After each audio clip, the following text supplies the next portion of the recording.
Hi everybody. I just thought I'd do a quick intro to this short video where we're going to talk about the simple problem of Q4 has not been as good as you want it to be in the retail and e-commerce space. You might have a load of extra stock and you're figuring out how can I clear this without damaging my brand in the new year, and how do I make sure that January and February are going to be good months for me to clear through that stock, maintaining profitability, brand value, and working above and below the line. I've got some fantastic people joining me on this quick roundtable. It's a bit quick and dirty. We're all seeing the similar feedback straight after Black Friday and into Christmas sales. So I've got all of our partners together to just have a quick chat. So we're going to be talking with Alan Gormley, who is the, I think he's CEO or senior ranking officer, I should say, of Shopbox AI. He's a fantastic guy, 25 years in retail, lots of insights that's really applicable about how to use AI and how to use their tool as well, and general just retail insights ready for Q1 and what retailers should be doing when they're selling D2C and using AI and wholesale for the new year and 2025 onwards. I've also got Mike Saar joining me from RetailWise. RetailWise are another one of our technology partners. They also do personalization and AI, also on projects where there's not a checkout, so optimizing content and catalogs to optimize user journeys. We work with both these partners on several projects, and we're really proud to work with them. They're fantastic providers. We've worked with over 20 different AI softwares, and these are our two chosen personalization engine providers. I also should mention that we talk about a software called Nibble in this session. Nibble is an amazing piece of AI negotiation software that we work with a lot of brands to implement, a part of bigger above and below the line marketing and retail strategies. Jamie from Nibble, I did fire an invite, but he wasn't able to join because we literally planned this call very quickly. But I referenced some of the amazing stuff they do, and there's links in the description for you to be able to reach that software. A couple of shout outs to clients that I mentioned during this call that Taylor & Partners works with. Swole Panda, Blake Mill, and Timberplay. They're three brands that we're working on AI projects for, all three, in different ways. And I talk a bit about that in context in this video. But if you're anyone out there with, Taylor & Partners supports we champion challenges. We work with retail and e-commerce businesses that are often hybrid, selling wholesale and direct to consumer. And if you're someone that sits in that space, and you think, I need to come up with some new stuff and I need to find some case studies of real world activation. In this session, we talk about real world activation and real strategies that are working right now that we're implementing and our partners are implementing from national, international retailers. This is a great session where you just get quick and dirty insights and maybe take some inspiration for your strategies in Q1 and onwards for 2025. So that's enough of me whittling on. I'm going to jump straight into the session with Mike and Alan. And thanks for watching. If you have any questions, please get in touch with Taylor & Partners if you need some support implementing these kind of technologies or building them into bigger marketing delivery programs. If you've got a swamp team and you're trying to get this stuff out the door, we can help you do that. Or if you are have already got a really big marketing team and you've got a great digital and web team in-house, you could speak straight to these guys and get stuff implemented very quickly. So welcome everybody. For everybody watching, I'm going to introduce yourselves now to Mike, who you can see on the screen hopefully, and to Alan. So Mike's joining us from RetailWise, one of our technology partners, and Alan, likewise, one of our technology partners from Shopbox AI. Also, the Nibble team that we'll be talking about here couldn't join us, but they'll be jumping in the comments when this video is shared. If you have any questions, I'll be showing and have shown some stuff about their website as well. But guys, I think it's probably best that we jump straight into what we're all here for, right? Which is ultimately we work with lots of different brands and clients. Q4 has presented an incredibly difficult challenge for a lot of them. And between both of your platforms and Nibble, and as an e-commerce marketing agency that works with hybrid retail businesses, we have had a lot of feedback about lots of competition in Black Friday, lots of long tail stock now existing in the business for a lot of retail brands, whether they sell D2C or not. And ultimately, that's kind of made us chat in all of our end of year meetings and realize that there's lots of similarities in what we're getting from the market, and it might be worth us all getting together to just talk about it, ways that we're seeing problem solving happening, so that anybody that was watching this might be able to take away some of those things and prepare for Q1 and get, hit the ground running with that. So I thought maybe the first topic we could talk about would be about efficiency in e-commerce and also in wholesale operations, and how any tools that we're using can implement those things. But crucially, how brands can manage high levels of stock whilst maximizing profitability post Q4. And I think, some of the things that really stand out for me, if we think about this year, We've seen some of our clients see a decline in Black Friday compared to any growth, and that's despite much more work going into it all year. Overall, I think October was down 0.7% compared to last year, and Black Friday overall saw a bit of an increase overall compared to last year as a market by 13% roughly, 24 to 23. I think it was like 7.6 billion compared to 6-7 billion. So there's still a lot of money out there. But ultimately, the forecast was a lot lower. And so lots of people are seeing drop off in different sectors, and we're seeing that particularly in fashion. So I think what would be great for us to chat about is, the economic pressures are obviously impacting businesses, but that ultimately means that we're having to leverage more omnichannel strategies to optimize stock, leveraging better inventory management and sustainability of stock management. I think that for me as a marketer comes into below and above the line tactics, and a lot of what both of you guys offer and work on with your clients through your technologies does that. So I don't know, does anyone want to jump in? Have you guys seen anything that you think's a fantastic deployment of strategy in Q4 that anyone, whether it's using your tools or whether you've had some great feedback from any of your partners that we could talk about to help anybody out there? I'll go first. Why not? So I think the issue that we're seeing is, first of all, Black Friday is not a single day anymore. It's actually now several weeks. And merchants have done that because, one, they can't cope with actually handling the volume on one day. But secondly, I think it's also a realization that one day is not enough to shift the stock that they bought in. So I do think the two are somewhat related. And I think it's also become a little bit confusing for many consumers, because it's like, well, is it Black Friday? Is it Cyber Monday? Which day do I get a better deal on? And actually, you then take the layers that are out there in the media that say, well, actually, is there a deal on Black Friday? Is there a deal on Cyber Monday compared to what you could have got, say, a month ago? And I think that combination of factors does make the buying public a little bit more cautious than they were perhaps 2 or 3 years ago, when they were, with gay abandon, throwing their money at retailers and merchants. I think strategies for Black Friday, what we've seen is actually a big increase in the number of recommendations our platform has made. Over 100 billion made on Black Friday alone. And what we see with that is that the platform is helping merchants basically target stock they do want to shift, because it can be biased in the recommendation engine to say, if I've got more stock on this one and not enough on that one, then please recommend this one rather than that one. I think you see that there's differences according to the type of retailer you are. You talked about fashion being a tight market. I think that's very true. I think there's a move to secondhand clothes. I think sustainability is becoming more and more an issue. Anyone that's seen people going out of Primark with 15 bags under their arms knows that, this disposable clothing became a bit of a habit. Now there's a backlash against it. So that may also drive different buying behaviors, I think, in fashion. But then when you look at some other sectors, there is growth in surprising places. So, I mean, we see with one of our customers, Sostrin and Grain, they basically sell things for the home, decorations for the home.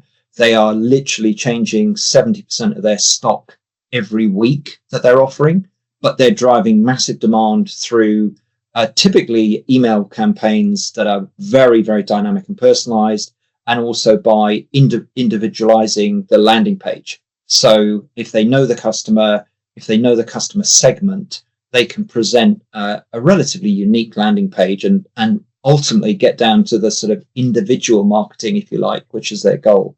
And they've seen some pretty interesting results. So, they've actually seen 300% uplift in their email revenue. They've seen basket sizes go up by 23% in the last year. And they've also seen better quality traffic and a faster return rate of customers. But I don't think Black Friday as an event actually has much impact for them. So they don't really even focus on it. They don't actually run promotions during Black Friday, because for them, every month is Black Friday. And I think that's the difference between a very sophisticated merchant that's using personalization to its limit versus one that is actually going, oh my God, we've hit the lottery again this year. Let's hope that we come out as a winner. And I think there's different strategies in different segments according to, are you really going to bet on like one small period of the year to do all your revenue? Or are you going to somehow figure out another strategy that smooths things out? Yeah, I mean, just on that, I can see Alan's ready to jump in there as well. I think that there's a couple of things here that for me really stick out from what you've said, Mike, which is it doesn't matter whether you're in fashion or any segment, but there is a massive case that people should be focusing more on everyday below the line personalization. And what you just mentioned about email really rings true with a project we're doing right now with Blake Mill. They're a fashion brand, they're emerging, they're trying to build brand awareness. And one of the amazing things about them is we know the product's fantastic. The product has incredible loyalty. The product has great viewership. The price point is fantastic, right? The biggest challenge they've got is making sure we tailor how we're talking to each customer across their segmentation. And that's where personalization is coming in. And we're starting to do that, with Blake Mill at the moment. We've got Shopbox installed and Nibble installed for that client. And both of those things are working together to pull things into Klaviyo email. And like you mentioned, the email is now primary channel for them because it's about building long-term relationships month on month that are truly tailored to each customer. And that's the ultimate goal for them. And I think there's a lot of brands that aren't doing that because they've got caught in this, let's make sure we're ready for a 4-month campaign, ready for Black Friday, then let's push through to January. And crucially for me, you mentioned your client that does stuff for the home. I think the ultimate thing here to mention is like not every brand can operate on that kind of turnover of inventory. And the majority can't, right? The majority have to have a lead time where they design a thing. It has limited viability in terms of how fresh it is and how long it is. And then it goes in stock and has to be managed. And one of the things we've been doing a lot with our clients is forcing them to view their marketing outlay and their technology outlay alongside the aging stock cost, because there's not enough discussion in retail, in my opinion, around, okay, I've got a wholesale and direct to consumer channel business, and I need to make sure that I'm getting this stock off the shelf because after it's been in for 9 weeks, I'm actually about to break even on my profit margin. So there's no incentive keeping it for Black Friday or keeping it for Christmas, because just holding it for that long is aging my store. It makes it less personalized and it makes it less engaging. And so a lot of our work with clients at the moment around this topic of like managing high stock is like, how do we sell through the stock in the most profitable way? And personalization and making sure that the way you communicate with customers is ultimately the best way you can set, like, as you say, have a sale every month without saying you're on sale, because every customer feels like they're winning, but it's not underhand in any way. I mean, Alan, sorry I jumped in there, but do you have anything to contribute on that point? Yeah, there's a few things actually. I just want to pick up on a couple of things Mike said. Like, I think email has really started to take off again in the last year because people have realized that you can't just keep acquiring customers. Like there's a limited pool of customers and it's become hugely expensive. So we've seen an awful lot more people are interested in hyper personalization of email. I don't think it's there yet. And it's quite funny. I was having this conversation 25 years ago, but there you go. Such is the world. I think one of the things we've seen in the last year, like everyone talks about e-commerce growth. One thing they're ignoring is the number of stores is growing faster than the spend. And that's been a huge thing, I think, for 24. And it's going to get worse in 25. The competition for eyeballs is crazy. Like some of the costs of Google, we have one client, 40% higher Google costs for worse traffic. Not sustainable. And I think, but I think this is where personalization, email, all those things come together from the point of view of you acquire them. If you acquire them, you better use them. That's a huge problem, right? In the past, it's been thrown money at it, and we get 1 or 2% conversion rate and we're happy. We can't afford to do that anymore. I think on some kind of bullet points along the way, one of the things that we heard a lot last year was the PDP is the new homepage. And that sounds great. It's great. Oh, all I have to do is put it up in Google Shopping and they all land on my PDP. Yeah, that's where you're competing. You're spending more time in a competitive space when its product is driving the sale rather than brand is driving the sale. And I do think that there's going to be a lot more concentration on forward and building brand and trying to stop the customer sneaking in the back door, taking the product at low margin, and that's the relationship. I think I mean, that point is incredibly prevalent for me because we've just had this process with Blake Mill and we're working with them on it now that, they've experienced a lot of the points you've mentioned, Alan, right? They've got to the point as a brand naturally, and, unfortunately, they're just experiencing having to respond to the market. They didn't do anything wrong. They just had been building display, building front end growth, and associating that a lot with product in the last 2 or 3 years. And it worked really well. They got to a peak last year. They continue to grow this year. And then they're experiencing everything you're saying. Google PPC's gone through the roof. Display's gone through the roof. Conversion's gone down. Product competition. So, we've been working with them around brand building, and a lot of our clients, I would say probably 60% of our clients, we've pivoted our structures in retail and e-commerce in the last probably 5 months to basically go, okay, 2025 is about building brands and building a proposition that means that people want to come back to you, and then maximizing that through email. I mean, thanks so much for your feedback and being so open about your client situations. I think it's really important for anyone that might be watching this. I know we're hoping this is going to be shared out through the Mentor network that Taylor & Partners is a part of, to lots of brands of all different sizes. Obviously, as an agency, we typically champion challengers, but there are businesses out there that are turning over 40 million that aren't doing these things, even though we work with businesses that are somewhere between 5 and 15. So I think there's lots to be said for making sure that you're implementing stuff that, is always addressing these problems. And it comes back to your point, Alan, about, I was talking about email personalization 25 years ago.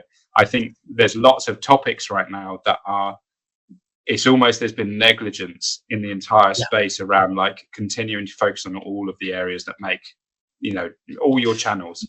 It's very easy, isn't it, to get caught up on the channel that looks sexiest at the moment in time and is delivering the most, right? So it's really interesting. One of the things I love saying when I'm in front of an audience is, guys, there's no such thing as e-commerce. It's called retail. And I think so many e-commerce people have allowed themselves to get very transactional, and they think of everything as transactional. If we come back to things like personalization, you look at when I talk to retailers, and Mike, you must be picking up this all the time. You talk to them and say, oh, we do recommendations on the PDP, and go, okay, so after everybody's done all the research and they've had the whole experience, just at the very end, you'd be nice to them. That's not the way retail works. Retail is the opposite. You be nice up front and you guide them on a journey.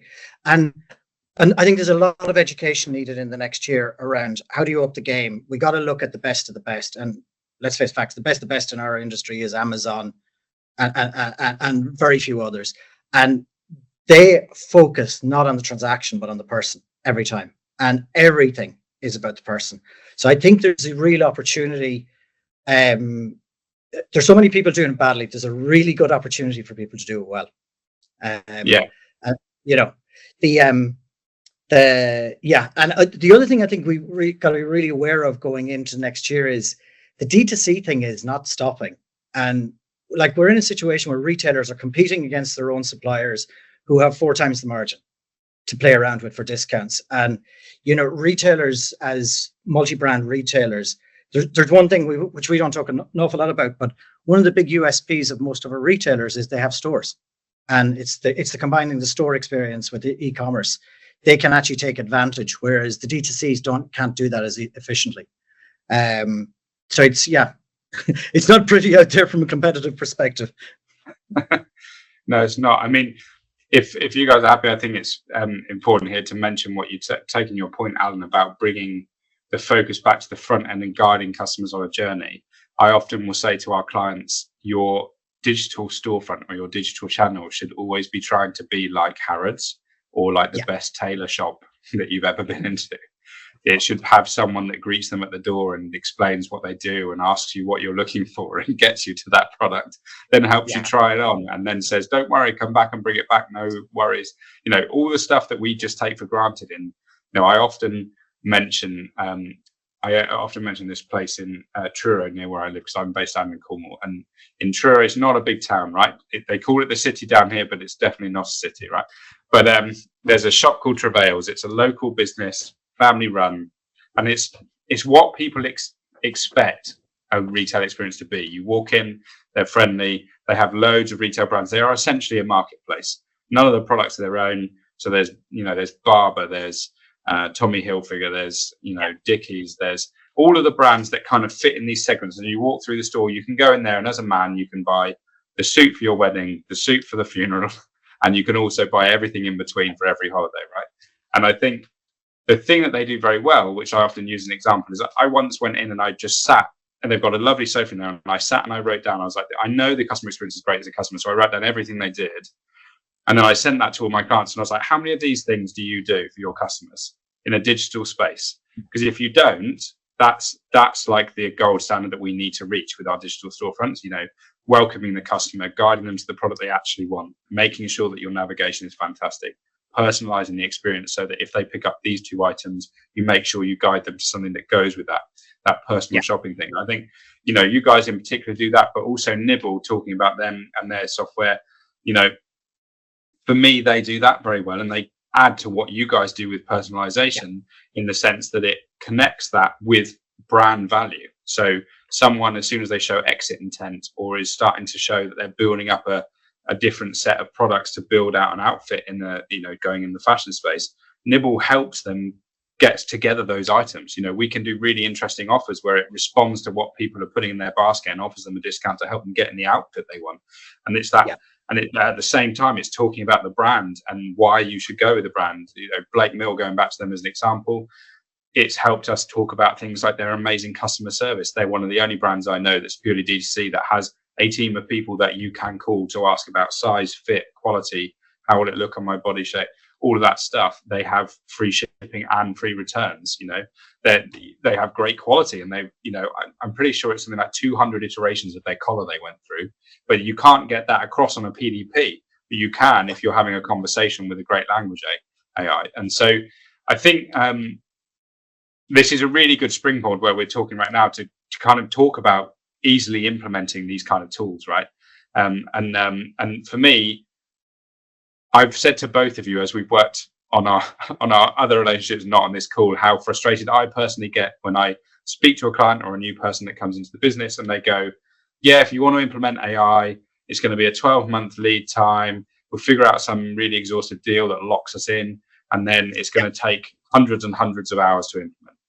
Now, I think singing both of your praises, the fact that you guys have sophisticated technology that essentially is pay to play and implementable if you really want it to be with a decent team within 7 to 30 days. I'm setting some high standards here for you guys, but to get it working really well, it's doable, right? And I think that a lot of people don't think these kinds of tools are accessible, particularly at the lower end. We're talking challenger SMEs. And I think, I say that, but arguably, we literally had a conversation yesterday with a very big national retailer. I'm NDA'd up to the hilt, so I can't talk about it. But they, were incredibly surprised when I mentioned both ReloWise and Nibble in that particular conversation about how fast the implementation could be for the volume of SKUs they wanted to apply it to in part of their marketplace, because they weren't aware that you could do that kind of stuff that quickly. And so I'm going to throw it out to you guys, just talk about that. What are the most impactful AI tools within your stables that you think, setting the scene? If I listen to this podcast, Chris Harris and friends, and they talk about cars, and at the end of it, they do this thing where they go, here's £30,000, 2-car garage, what would you do? And they set the scene of a person, right? I'm going to set the scene for you guys now. You've got a D2C only e-commerce brand that's turning over 2 or 3 million. They've had a bit of a misordering in Q4, right? They've ordered double what they needed, and now they've got a lot of stock to clear, but they don't want to age that stock and put a big red banner on it. So like in your stables, talk me through how you'd be approaching that challenge with your tools in Q1. So for me, I think what we would say is let's look at incremental quick wins. So we've got pieces of our technology, like the personalization side of it, where we can start to do automated recommendations that we can start running and get really plugged in within typically 48 hours.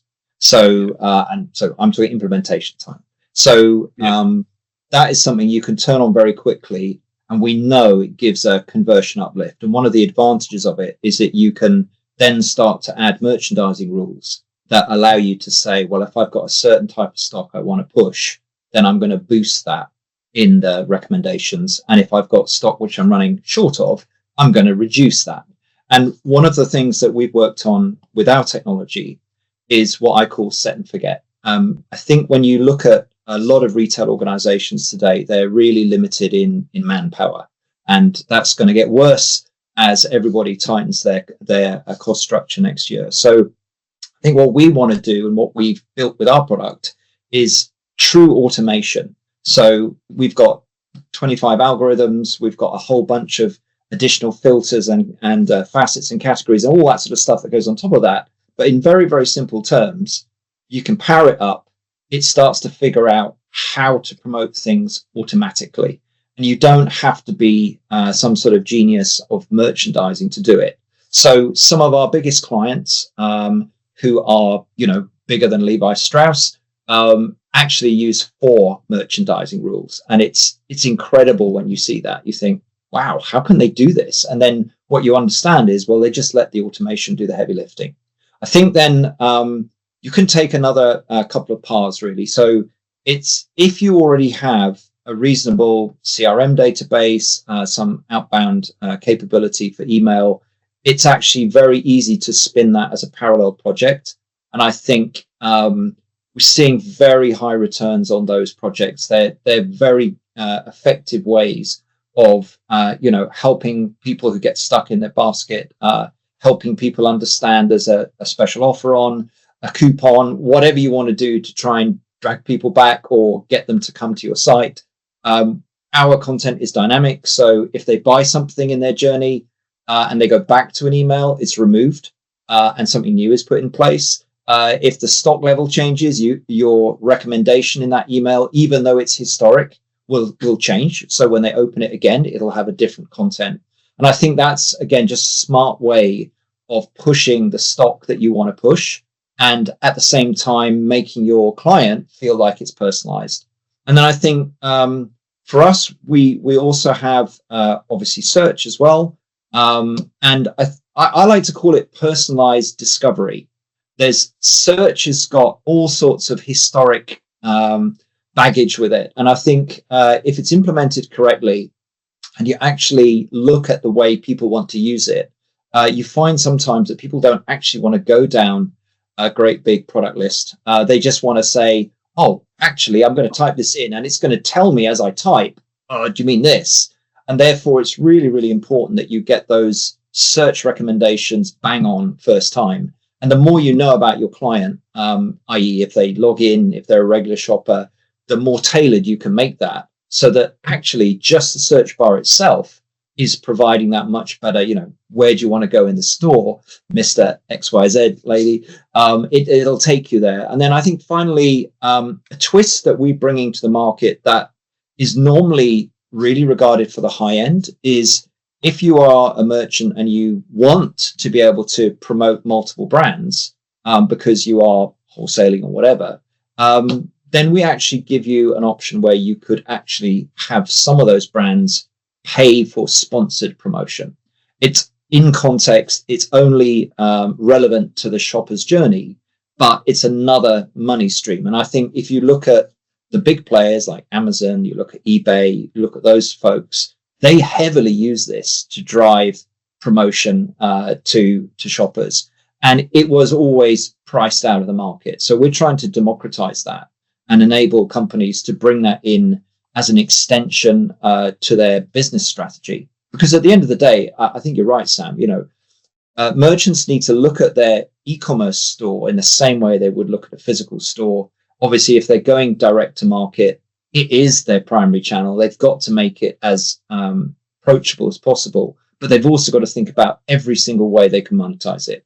Because if that's your only route to market, you better make sure it's turbocharged, because if you don't, your competitor will. Yeah. I mean, thanks for sharing all that, Mike. I think, you guys wouldn't be a partner of Taylor & Partners if we didn't think you were great. So I'm not going to start blowing smoke up both of your bottoms. But what I would say is, that ability to just immediately impact all of those things. If someone in that scenario, like I mentioned, they need to implement some fixes to deal with long stock or build better below the line or work with a marketplace D2C, and they need, there's probably people watching this or might be watching it over Christmas. If you're a brand marketing director or you are someone that's an e-commerce director and you're sat there watching this going, I can already see my stats about to hit and I know what the FD email is going to look like when I get back after January 2nd. Is thinking about these things that are easy to implement. We work with you guys as an e-commerce agency, right? So we do marketing consultancy, we do strategy, we do direct consultancy, all of that stuff to help deliver this stuff. And we have an integrations team that works with both of you to get this stuff running. But people can just come to you directly too. And I think they've got in-house dev. You shouldn't be scared of these tools either. You don't have to work with us in an agency. I know I'm being a very terrible salesman right now. Obviously, we can help maximize it with marketing on the front end. But I think the ultimate thing here is getting people to understand, fix the problem early. You are still not missed the boat for Q1. If you get ready for that first conversion window at the end of January, based on the stats we're already seeing for Christmas, I think January sales around New Year's Day could be quite challenging. I don't think that first week and a half is going to look anywhere near as good as it did in 23 and 22. And so we're working with a lot of our brands to build up strategy exactly like we're talking about here for end of January and making February an absolute knockout month as much as we can in such a short period. Alan, what would you do in that situation? I know you've got some similar crossover with Otherwise, and I'd agree with everything Mike said to start off with, and I think Taylor is an amazing company. So there you go. I think let me just pull it back into a couple of things and why we set up the company. We set up the company because I was in the industry for 17 years, and I was bored out of my head.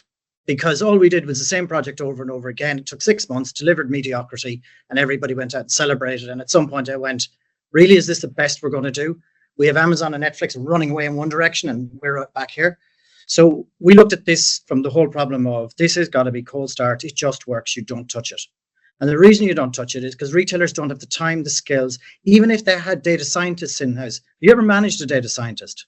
If you're a retailer, you do not want to manage a data scientist. They have very different views of time horizons. Okay. Yeah. So try to explain what a customer is to a data scientist. There's a set of skills here that are not easy to deal with.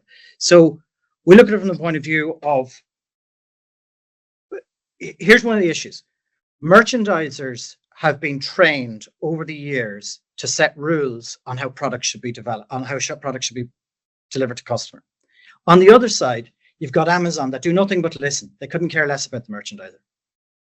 And merchandisers have to be very strict about what happens within their brand, because otherwise they're going to lose their brand, and brand is ultimately very important, as we mentioned earlier. So you want something in the middle. You want something where the merchandiser can set broad rules and then the system listens. And this is one of the issues. Like I often talk to people and say, your merchandisers, when they set up the shelves, do they walk around after the shop assistant and tap them on the shoulder and say, no, not that one. I wanted you to sell that one. Of course they don't. But they do say, that stuff we got to get rid of. Yeah.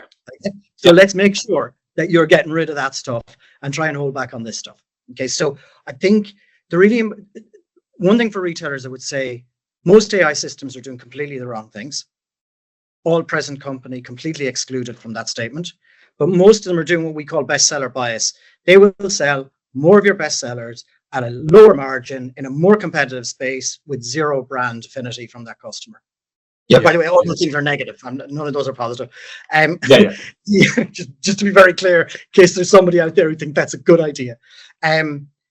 Good AI has to be developed, first of all, for retail, because retail is different to every other industry. It has to be developed from the point of view of how retail works, and has to understand how retail works. If it doesn't, it's going to go into bestseller bias. And that's why I think this is the reason we're all working together, is because this is what we do naturally. Whereas we see an awful lot of stuff out there, it is just throwing usual crap at the customer all the time. And here's the real opportunity for the mid-tier. The big guys are not very good at this. Yeah. The really big indigenous retailers are appalling. Not appalling, but they're doing it in the traditional manner. So I talked to a retailer in August who was talking about advent calendars. And at some point, my brain just screamed, what are they talking about? They said, why are you talking about advent calendars? I said, well, we've launched advent calendars today. Really? How many days is there to Christmas? And then, so what are you doing? I said, well, we need to collect data for Christmas. I went, oh God, what's wrong with you? This is a great way of doing things 20 years ago, but this is completely wrong. So you're undermining your products today. But here's the thing, and I didn't say this, occurred to me till after the call. You know, all the people who would buy that advent calendar in August, they're not your normal customer. No. So all the data you've gathered is wrong for your normal customer. So it's but they think they have to do this. So their AI systems are based on old paradigms that come out of financial services and they're not. This is just such an important point, Alan, because like I read a stat about 3 years ago when we were doing some work in FMCG that 70% of people that buy an advent calendar don't open it. And I'm in that category. I bought a lint calendar and we're on day 19 and I've not had a single one, but I like knowing it's there. And on Christmas Day, I'll probably smash the whole lot, right? But I think it speaks to like bringing customer research and actually listening to customers, like you were saying, and feeding that into direct immediate, activity in your stores. Like, I think there's a lot of stuff that happening where people are going, we've got our wholesale framework, we've got how we typically merchandise product.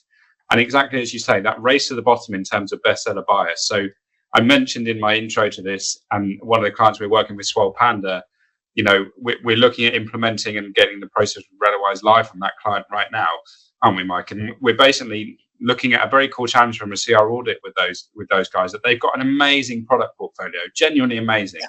Like they sell in over 1,000, I think, almost retailers wholesale in the UK. Wherever they go, their product wants to be bought. They get hounded by lots of big national retailers, which I won't say obviously for them, but to try and get their product right. They have a fantastic product. One of the biggest challenges they've got is they can't tell, based on the way that Google is operating with PPC now, with PMax, whether their data in the store is based on how this bestseller, lowest margin, most selling product is actually the bestseller, or whether it's been dictated by, how someone has come in as a channel. So a lot of what I'm trying to do with quite a few of our brands is really get to the root of this now, which is let's just take a step back and put tools in place that help us know that the products that are winning are the products that align with brand and deliver profitability and sell well. Because there's almost a lot of stuff going on right now where that isn't being considered as much because of these pressures. We've got loads of stock, we need to get it out the door, cash flow, all of these things. The thing is, so there's a couple of things on this, which is with good AI tools, us, everyone on this call, you can say, this is what I really want to achieve, and let the AI do the last mile to the customer. Okay, so you can do that. Whereas people are afraid of AI because they think it'll just sell whatever is cheapest over and over again. But there are actually systems like us that can do that, and we can do it exceptionally fast without them having the skills. But the other thing is, you can start to attach it to your merchandising calendar. So you can start to say, well, I need to get rid of this, and then the next thing is this and this and this. So you always have something interesting for customers, but it's not about the 3 products your merchandiser decided were going to be preference. It's about, there's always something for you, but the merchandiser has figured out the broad set of products. So it's merchandisers are unbelievably important in this, but that last mile, I feel, is more of it's like a shop assistant rather than a merchandiser. You need both skills in retail. And I think, somebody once said to me, sorry to cut across, but somebody once said to me, AI is making e-commerce feel like there was a human there. Which is kind of ironic, but that's kind of the feeling you get from it. I think you have to actually really qualify what is meant by AI. One of the things that we're finding is there's a great deal of confusion in the marketplace about AI. So if you look at what AI is, it's actually designed to go through vast amounts of unstructured data and give a human-like analysis of that data. But if you look at what retailers have and their typical traffic to a website, it's structured and semi-structured data that actually is better for machine learning to process. So there is a role for AI in merchandising and retailing, but that's more to do with the content, which and language, than it is to do with, if you like, the rules of how to optimize your business. And I think one of the things that is interesting about RedaWise is we've really gone almost the other way, in that we've said we understand the difference between machine learning and AI, and we think machine learning drives the right behaviors and response from a system very quickly if it's built around exactly what you were saying, Alan, built around retail behaviors online. Therefore, it's not just about what's selling the best. It's actually about what could be of interest and why could it be of interest, and what typical journeys do you take through a site before, and what might you take through the site if you were given better recommendations or better steering navigation. And I think I worked over 10 years in e-commerce analytics, and I was always trying to explain to the boards of companies, actually, it's the journey through your site is what will generate the revenue. If you make that journey a bad journey, don't expect much revenue at the end of it. But if you make it an exciting and an enticing journey, then you're going to get loyalty, you're going to get repeat purchases, and you're going to get larger basket values. And what we've been focusing on in the work that we've been doing at Otherwise is how to make that journey through the site better for the individual. So you start off saying, well, I don't know the individual, so I have to come up with some very broad segments. But then as that individual identifies themselves through, perhaps they create a profile on your company site because they buy something, and of course they've got to ship it to you, etc. Then that first moment where they start to give you more individual data, that's the opportunity to start to refine your knowledge of that individual customer. And of course, that's something, if you've got lots and lots of customers visiting your site, you need that. That's perfect for machine learning. That's something that machine learning does well. But language of search, that's AI, because AI needs to tune that, because everybody has a different interpretation of language. And I might put several words together with a certain meaning in my mind. And unfortunately, many search engines will spit out results that are totally meaningless. And if you've got lots of products that are similar, beware, because that's when many search engines get rather confused. So you really need to be able to tune how the search engine delivers results to each individual customer, because actually you need to know your products. You need to know roughly what options there are. So if you take fashion products where it could be lots of colors, where it could be lots of sizes, you need to know, well, okay, if you are choosing this color, then all of these accessories make sense. But the ones that are, maybe weird color combinations, they don't make sense. So you can give systems that type of logic. And the beauty is that's all happening behind the scenes. You as a retailer are not having to program that. That is something that is set up by a consultancy like yourself, Sam, and is capable with the software. Then, as I said, it's set and forget. It just runs. It starts to build those relationships between items, language, colors, all the potential filters and facets you could have against something.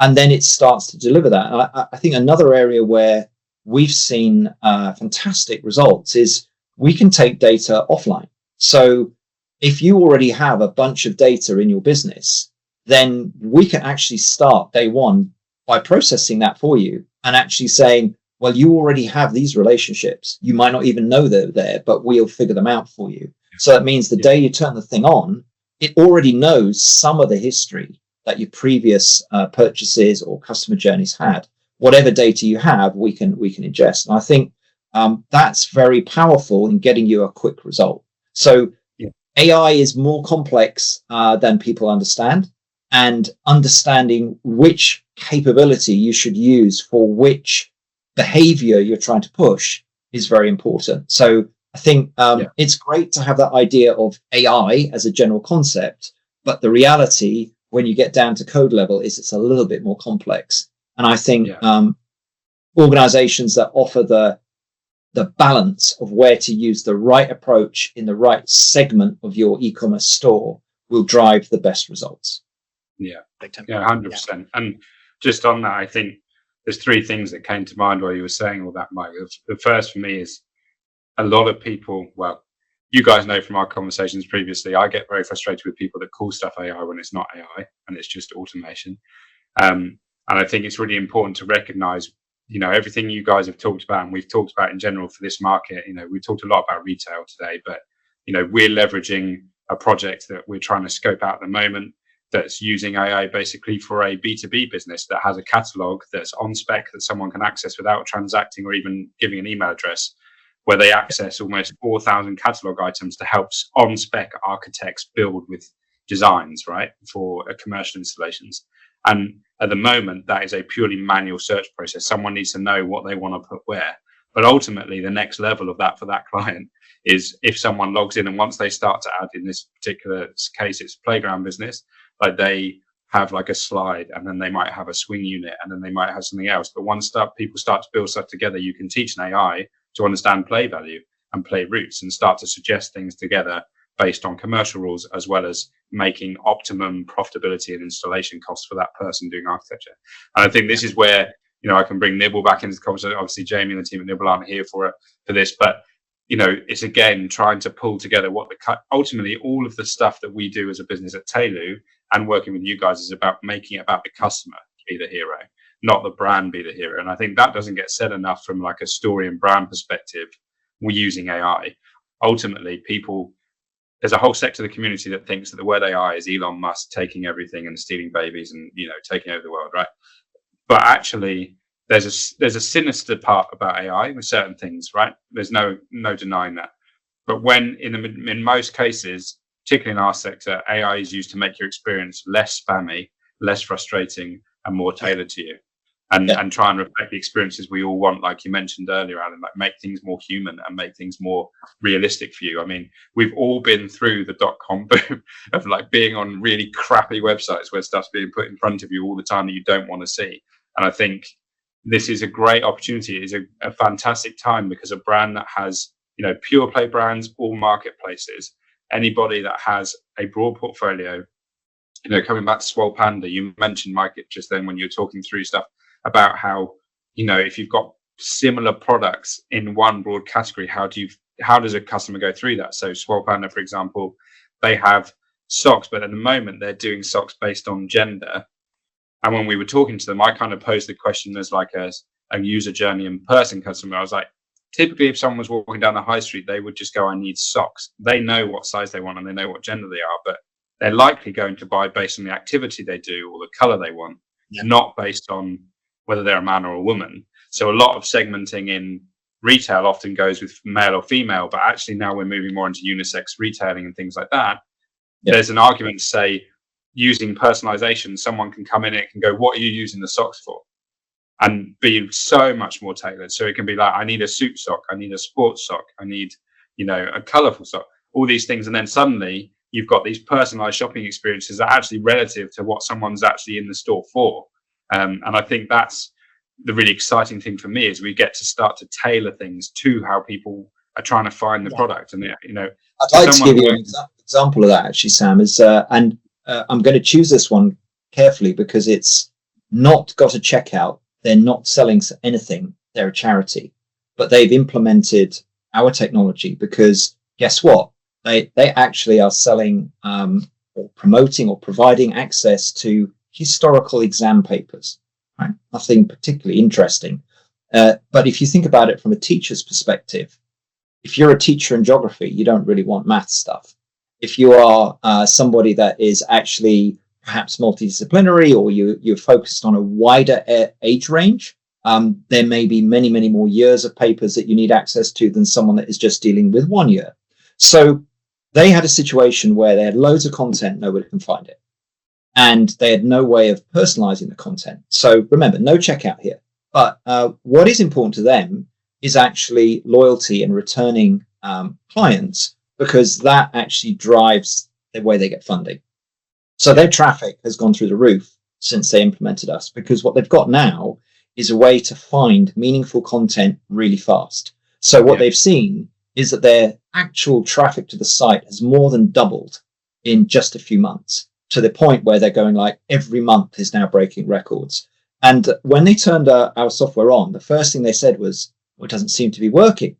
And that was because for the first 2 to 3 hours, what our algorithms were doing was basically figuring out, how do people come to the site? What do they look for?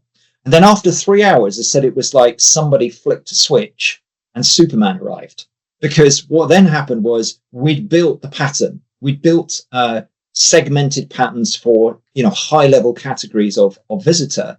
And suddenly, bang, it's off. And of course, every time someone else comes in that category, it refines the knowledge. So now that acceleration just continues. And that's really what will happen for someone with a checkout, because we're trying to get them to the checkout. Going back to the point I think you made a bit earlier, it's not about, oh, I got a great recommendation when I was in the checkout. That's the last mile that, okay, if you're trying to do an upsell, that's a point of doing an upsell. But actually, you want the upsell before they even got to the basket, because that's actually where people go, oh, yeah, that's a good idea. I'll have that as well. Because if you can give them the content in the right point of the journey, they're more likely to engage with it. And that's really what I think our technology is about, is providing content at an appropriate moment in time to somebody that would be interested in it, and making sure you're figuring out in a predictive way what their interests are likely to be. And I think that's where AI technology, if you like, is actually giving the leap to the industry, because that's now possible. 5 years ago it wasn't. No, 100%. And I think, unless you've got anything on that, and I think this is a good opportunity to like summarize what we've talked about, and you know, people. I mean, how long have we been talking? This classic us. We're all talking about stuff that we're really passionate about for a long time. But I think, I'm not very good at this kind of social content, condensing. But anyway, I think ultimately what we're talking about here is, the three key headlines for me that stick out are: if you are someone watching this and you go, look, I know I'm going to have a long stock issue in January. I know that I've got to make Q1 work so that I get ahead of the recession that nobody's talking about that's probably going to hit in March or April. And I make sure that I'm not getting caught up in this high competitive environment that we're all talking about and seeing for all of our clients, below the line. Like, people are smashing stuff out above the line, but, how can you manage your brand and profitability and make sure you sell through that stock in a meaningful way?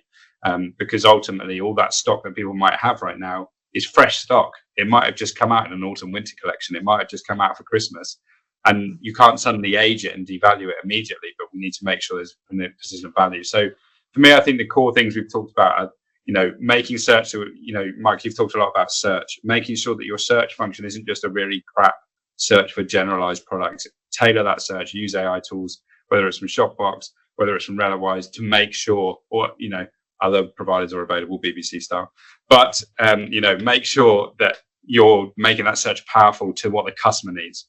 I think we're also talking a lot about hearing the customer's journey, so flipping on our head how we work on merchandising in Q1 and going, okay, what did we learn from the losses in Black Friday, or what did we learn from the fact that this broader Black Friday window isn't really impacting for brands now? How do we take that learning and impact better below the line strategies, have a few hero products that we're promoting to get people in the front door of the brand that stay on brand message, but how are we setting up multiple rules? And I think just because they're not here, this is a good opportunity to highlight Nibble. For one of our brands, they have got 17 rules set up in that based on varying discounts that apply to different level of age stock based on how much it's losing for the business. And now they can sit with their FD on a weekly basis and go, we are clearing X value of our long stock at a decent profitability. And they can set that to go for most conversion or preserve as much margin. And it's these kind of tools that do that. And, tying into the personalization engines you guys both offer, that's another way that you can do these things. I think the final point, and everybody can jump in a second if I've missed anything, is ultimately tackling these challenges by tying in technology implementation that's constantly improving your user experience, like as a baseline. We're talking a lot about right now, topically, about Q1 and dealing with stuff after Q4. But for any brand out there that's thinking, okay, I've got my tech stack, it's working great, my PPC is not working as well, but I'll mop that up with some email at higher conversion. You've got to start thinking about these things that we've all mentioned in terms of making sure that 2025 and onwards, Alan, you mentioned about how many new eyeballs are being competed for in terms of storefronts. I'm pretty sure the number for 23 was like 70 or 80,000 new e-commerce brands. Now, even if only 5% of them actually end up being winners, that's still a huge addition to the market. If you're in any region of the country and you suddenly said you're going to have 100 new competitors on the high street, people would be in uproar. So, it's a totally different game out there, and making sure that your brand, from a marketing agency perspective, making sure that your brand ties into the way that you sell to your customer, I think is the ultimate thing. And that's where AI is going to be the front runner. Anything else anybody wants to add in on that before we let people go back to their Christmas breaks? So the one thing I would add in is, I think something I hit on earlier is, this is actually easy with good tools. It's very hard with bad tools. It's very, very hard with bad tools. So we can go from install to value in an hour. And you can start to see it nearly straight away. And I think, so we come from a world where there was huge commitment, huge risk. Will it work? These days, you can literally switch them on and see if it's working and switch it off if it ain't. So I would say to people, if they're on the fence about it, try stuff, because it's become so much easier. It's actually easier to try it than it is to think about it, in a way. So yeah, that's the one thing I would say. That's the big change we've seen in the world in the last couple of years. Yeah, I would add to that, actually, Alan. I think there's, companies like yours and ours, we are very confident in our products. So we give short contracts. It's a rolling contract. And the difference, I think, between this type of model and the traditional, sign up for 3-year model is that there is much less risk for a merchant to try technology. And if it doesn't work for you, it's going to cost you a small amount of money. You can walk away. So you're not having to sell the board something that is a really scary big number that could actually dent our bottom line. What you're saying is this is potentially a money-making machine that will generate more for us. And we get to try it at very low risk. And if it doesn't work, we just turn it off. But if it does work, we're all going to be sitting around the table in a month's time going, well, that was a good call. What else could we do with it? And I think, that's where companies that are bold enough in technology like ours to say, we are confident it delivers, are the ones that will, I think, transform the market in the next couple of years, because there's too many others that are trying to sell back to their customer base a 200% increase in price and think it's justifiable, and it's not. No, it's not. And I think this is my opportunity to shout out some of the amazing stuff you guys have done to support our marketing projects, right? So, Alan, we implemented with you for Blake Mill, I think 2 weeks before Black Friday when we started working with that client. They saw a 10-to-1 ROAS within 5 days with Shopbox, right? If that doesn't speak to anybody out there watching this, I don't know what does. And that's partnered with, us doing a lot of work around merchandising front end, above and below the line for that period, and a lot of personalization tying into PDP development and other things. So that was a combined effort between the two, and that shows how you can plug this stuff into really clever marketing e-commerce activation to do that. Nibble aren't on this call, but I should shout them out as well. We implemented them for another client, I think 7 weeks before Black Friday. And during Black Friday, it delivered 36K's worth of revenue for them.